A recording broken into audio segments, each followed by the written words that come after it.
Brown all of the lands in Arkansas, Missouri, what would become Iowa, parts of Minnesota, parts of South Dakota and North Dakota were referenced from that point of beginning established 200 years ago this month. I am told that there are more individual parcels of ownership referenced from that point of beginning than any other in the America.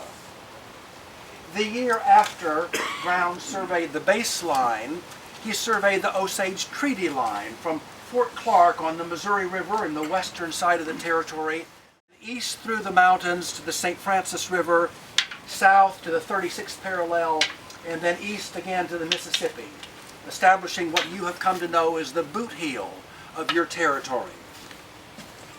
The next year, 1825, Brown undertook the largest single surveying project of his life, the surveying of the Santa Fe Trail.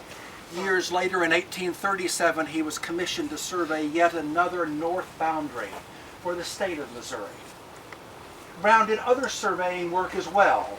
He was the first to plat the city of St. Louis. He surveyed a number of subdivisions in the area. He surveyed Spanish land grants, title given by the Spanish government to people before the American possession. He surveyed a boundary dispute between Missouri and Kentucky on the Mississippi River, the Missouri Senate. He served as city collector for St. Louis and city engineer for St. Louis. In his personal life, Brown married late. I don't know whether it was because he was so busy with his surveying work or whether it was because of the shortage of marriageable women in St. Louis, or a combination of both. Brown did not marry until he was 43. But in 1827, Martha Nash Stevenson became his bride. They had 3 children, a daughter who died young and 2 sons. He owned a farm not distant from here, north, on the Moline Creek. He was active in the Presbyterian Church, serving as an elder at First Presbyterian in St. Louis, and then in later years, elder of a Presbyterian church established up near his farm on the Moline Creek. And demonstrating that his faith was not limited to within the walls of his church or the confines of his denomination, Brown was an active member in the Missouri Bible Society, whose mission it was to distribute Bibles to people within the region. He was both a member and a manager of the Missouri Bible Society. And to the surveyors, in a much longer presentation, I summarized this man, Joseph Brown, that he was well educated and skilled in his profession, conscientious and careful in his note-taking. He was a public servant in a variety of capacities. Obviously, he was well thought of, being appointed to some offices and elected to others. He was fair, being involved in the settling of boundary disputes between conflicting landowners. And by his involvement in his church and the Missouri Bible Society, he was a man who demonstrated that this life was about more than just this life. He was a man people believed in, a man people relied on, a man whose judgment they accepted. And this, from the St. Louis Republican, February 23, 1849. Died of erysipelas on February 21, 1849, at his residence in this county, Joseph C. Brown, about 66 years. The funeral will take place today, about 9 miles from the city, near the Bellefontaine Road to the Moline Church. The deceased was a native of Virginia and one of the early settlers of this county, having resided here about 35 years. He was employed by the United States government as a survey of lands and treaty lines. He filled the office of sheriff of this county under its territorial, and subsequently elected to the same office under the state government. An honest man and a competent surveyor, he had no superior, if an equal. His superior capacity caused nearly all important and complicated government surveys to be confided to him. He surveyed the boundary line between Missouri and Arkansas. Subsequently, he surveyed and located the line between Kentucky and this state in relation to Wolf Island and other islands in that vicinity. He surveyed and marked under the authority of the state the northern boundary line of Missouri.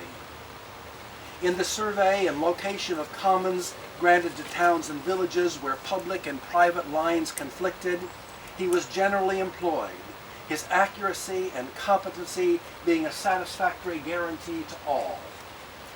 He was appointed Surveyor General, but was soon found to be too honest and competent a man for Mr. Tyler's administration and was removed. At the time of his death, he held the office of County Engineer. He leaves a wife, his partner of many years, and a family of worthy sons to mourn his decease.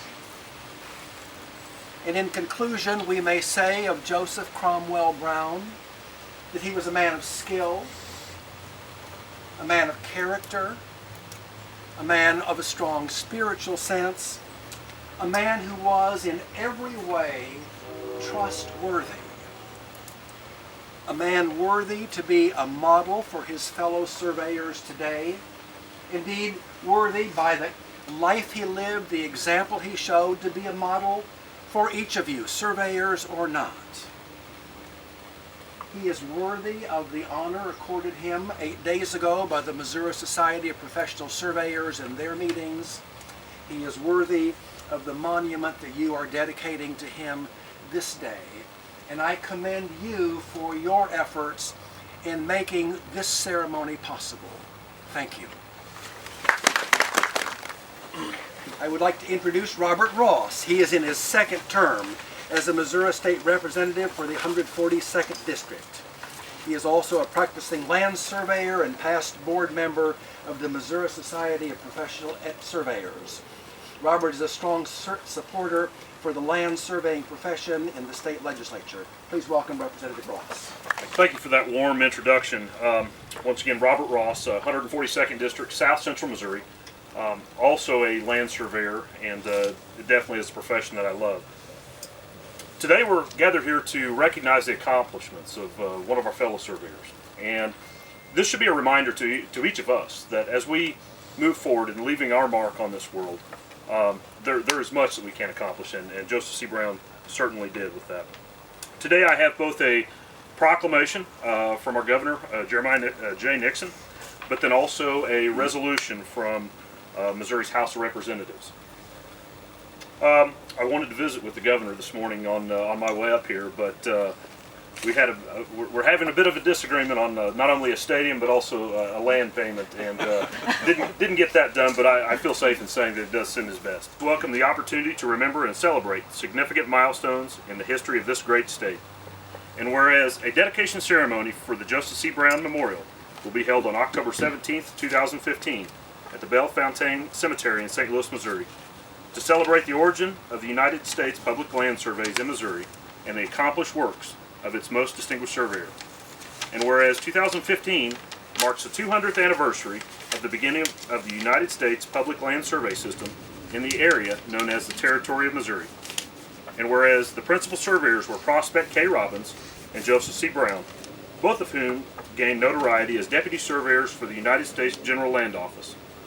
And whereas Joseph C. Brown distinguished himself by running the baseline for the 5th Principal Meridian, surveying military bounty lands, running the Osage Treaty boundary from Fort Osage on the Missouri River to the Arkansas River near Fort Smith, surveying the Santa Fe Trail from Sibley, Missouri to Taos, New Mexico, surveying the western and original southern boundary of Missouri, surveying sundry Spanish land grants, surveying Wolf Island for the boundary dispute between Missouri and Kentucky, executing surveys for the school lands in St. Louis, St. Genevieve, and other eastern Missouri communities, exploratory surveys for the boundary dispute between Missouri and Iowa, known as the Honeymoon, and serving terms as a soldier, sheriff, state senator, and county engineer.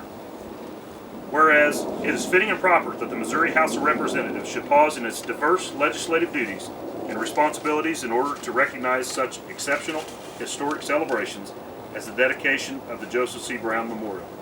Now therefore be it resolved that we, the members of the Missouri House of Representatives, 98th General Assembly, join unanimously to applaud dedication to the Joseph C. Brown Memorial and to convey to all of those involved this legislative body's most heartfelt best wishes for a highly successful celebration. And from our governor, whereas the United States Public Land Survey System is the underlying foundation for all land boundaries within the state of Missouri, and whereas this year marks the 200th anniversary of the establishment of the 5th Principal Meridian within said United States Public Land Survey System, and this meridian forms the basis for all property descriptions and land titles over an area encompassing more than 225 million acres of land in Missouri, Arkansas, Iowa, Minnesota, and North and South Dakota. Whereas Joseph C. Brown served as Deputy Surveyor for the United States General Land Office and was responsible for establishing the baseline for this network. And whereas Joseph C. Brown performed some of the early GLO surveys in the communities of St. Louis, St. Genevieve, St. Ferdinand, Carondelet, and New Madrid.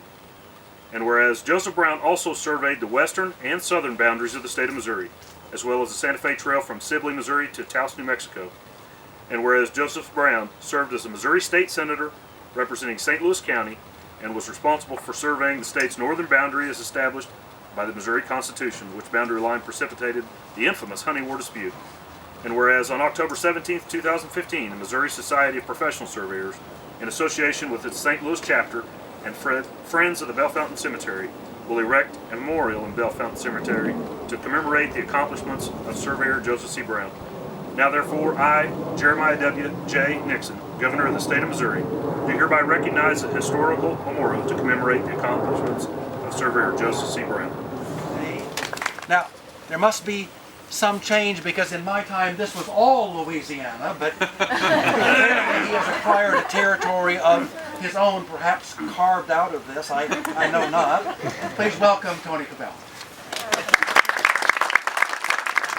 It was dedicated to the proposition that all men's rights to life, liberty, and property are to be preserved. We are forever engaged in a struggle, testing whether such national ideals can be maintained. We gather here, not far from where the foundation protecting many of those rights was made certain, the 5th Principal Meridian. We've come to dedicate a final resting place for one surveyor who dedicated his life so those rights may persevere. It's fitting and proper that we should do this. But in a larger sense, we're incapable of dedicating or consecrating this place. Joseph C. Brown, the surveyor who now sleeps here, has done that far above our ability to do it. The world may not long remember what we are here doing today, but it can never forget the products of his efforts 2 centuries ago. Rather, it's for us to be dedicated to the great task remaining before us, that before these honored footsteps, we increase our devotion to follow those footsteps faithfully, that they are not executed in vain. We honor Joseph C. Brown, surveyor, in the hope that surveyors and others may see by his example that this nation, under God and its present promise of independence, shall not perish. Thank you. This time I would like to introduce the leader of the group that initiated this memorial dedication, Missouri Society of Professional Surveyors board member and History Committee Chairman, Stan Emmerich. We appreciate everything that all of you have done to make this event occur. We have representing the County of St. Louis, Mr. Nicholas Gardner, who's the Director of the Department of Transportation and Public Works. Him is Andrew Williams, the Chief of Surveys for the St. Louis County section. Both of these men are distant successors in office to our offices occupied by Surveyor Brown, and they are the current embodiment of the professionalism and dedication to public service that is been part of every member of that office from Brown's time to theirs. I'd like to thank them for their public service. So we have with us Larry Short from the Vice President of the Santa Fe Trail Association. They've been instrumental in helping us follow some of Brown's work on his association, and I believe in a few years they'll be back here celebrating something similar with their group. We also have with us today members of the chapters that helped us out. Obviously, we mentioned the St. Louis chapter. They've done a significant amount of work. We've also got Jerry Wood from the Southwest chapter, Will Anderson from the Metro chapter, Jonathan Cole from the Central chapter, as well as Phil Grout, president of the St. Louis chapter. Those folks are all also instrumental in making this event happen today. So I'd like to, after the fact, recognize them for their contributions to it. We also have with us in attendance Norman Brown, probably the most resident expert of GLO surveys, was a former member of the Missouri Land Survey Program.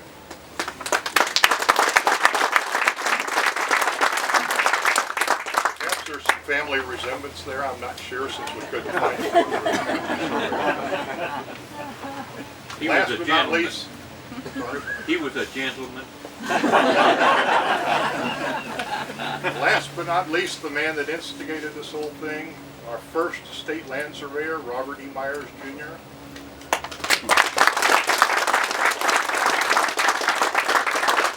The man that started us off on this journey more than a year ago, and we took a lot of dedication and effort by many individuals to reach this point today, not the least of which was Mr. Myers leading the way. On behalf of the Missouri Society of Professional Surveyors, I'd like to welcome you all, and I'd like to thank some of the same people that Stan has thanked. In particular, I'd like to thank the second most renowned surveyor in the history of the state of Missouri, and that's Mr. Robert E. Myers. He had the spark of the idea which started this thing and saw it through. I'd like to thank the History Committee, Stan and Sharon especially, for fanning that spark into a flame. I'd like to thank also the, got to refer to my notes, the St. Louis chapter, and all of our sponsors who sustained this fire and made this all possible. And of course, I'd like to thank the good folks of Bellefontaine Cemetery for making it all possible. It's been said here earlier today, I'll say it again, 200 years ago, this month, Joseph C. Brown laid the groundwork for the U.S. Public Land Surveys for what would eventually become the state of Missouri. So it's only fitting that today we all gather here to pay homage to that great man, that great surveyor, by dedicating this monument to his memory.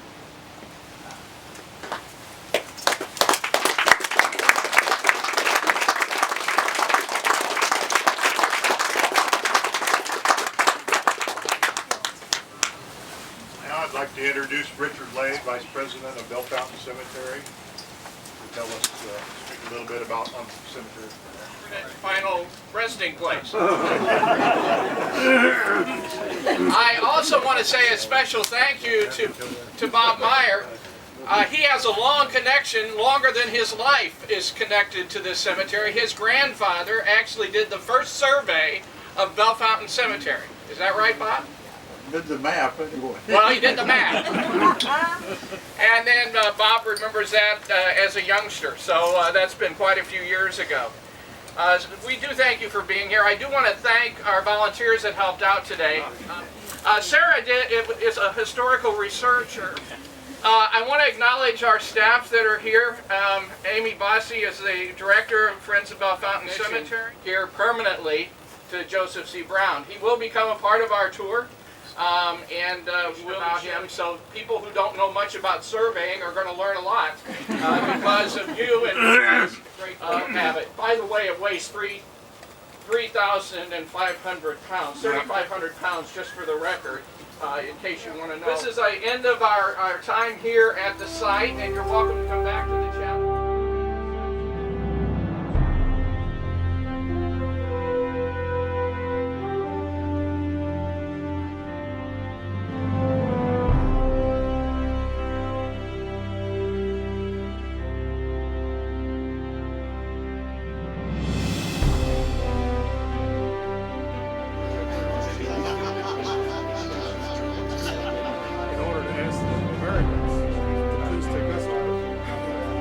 Jefferson rationalized why West Florida should be included with Louisiana.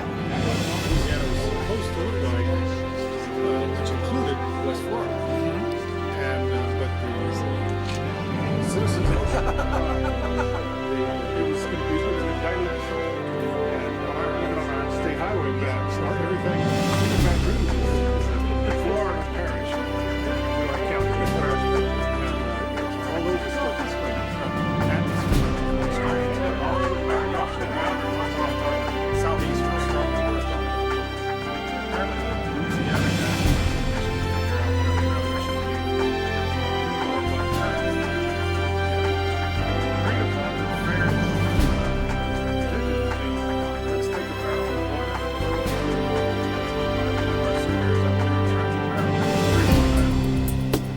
That would become a boundary. You guys know which way the current ran, like barrel went down, the river got here, and took off. What happens today is there's dredged.